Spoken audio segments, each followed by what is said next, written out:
আজকে আমি এমন একটা জায়গায় ঘুরতে এসেছি যেখানে একটা রাইডে উঠে মনে হয়েছিল আমি আর জীবনে এখান থেকে নামতে পারবো না। শেষ পর্যন্ত কি হয়েছিল দেখার জন্য ভিডিওটা শেষ পর্যন্ত দেখুন। অনেকদিন পর আমি আর আমার স্ত্রী একটু সময় বের করে চলে এলাম সুবর্ণগ্রাম পার্কে। কোনো প্ল্যানিং ছিল না, কিন্তু একটু সময় কাটাবো তাই দুজনে মিলে বের হয়েছিলাম রিকশায় করে। কারণ দূরত্বটা ছিল খুবই অল্প, বাড়ির খুব পাশে। জায়গাটা যত সামনে এগোচ্ছিল ততই ভালো লাগছিল। কর্মব্যস্ততা থেকে দূরে এসে এমন শান্ত একটা পরিবেশ সত্যি মনে এক অন্যরকম অনুভূতি দেয়।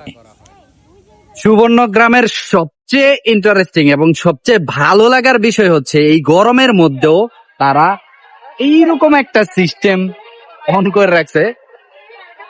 গরম কে বলুন টাটা বাই বাই। সবচেয়ে মজার বিষয় হচ্ছে কোনো স্ক্রিপ্ট ছিল না, যা ভালো লেগেছে তাই ক্যামেরা বন্দি করেছি। হয়তো সেই কারণেই মুহূর্তগুলো এত রিয়েল লাগছে।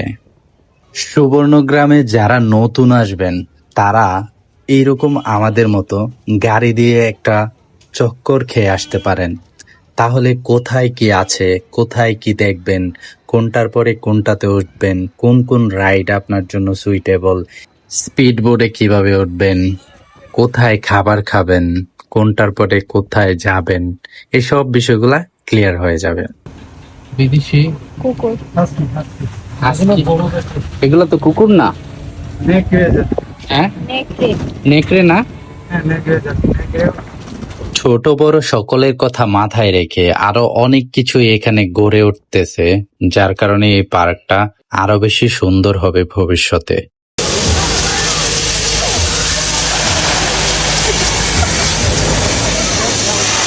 গাড়ির রাইডের পরে সুন্দর ঝিলের পাড় ধরে আমরা হাঁটা শুরু করলাম। আর হ্যাঁ, এই ঝিলের পাড়ে কিন্তু আপনারা সব ধরনের খাবার পেয়ে যাবেন। চাইলে আপনারা এখানে খাবার খেতে খেতে ঝিলের সৌন্দর্য উপভোগ করতে পারেন। এছাড়াও চাইলে আপনি একটা স্পিডবোট রাইড নিতে পারেন।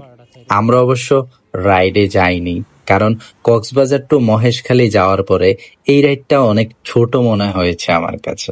আপনারা চাইলে এই রাইডটা নিতে পারেন। গেট দিয়ে ঢোকার পরে আপনারা হাতের বামে এই রাইডগুলা পেয়ে যাবেন। সব বয়সের সবার জন্য সব ধরনের রাইড কিন্তু এখানে এভেলেবেল। তবে এই রাইডটা কেমন হবে আপনারা নিজেই দেখে নেন।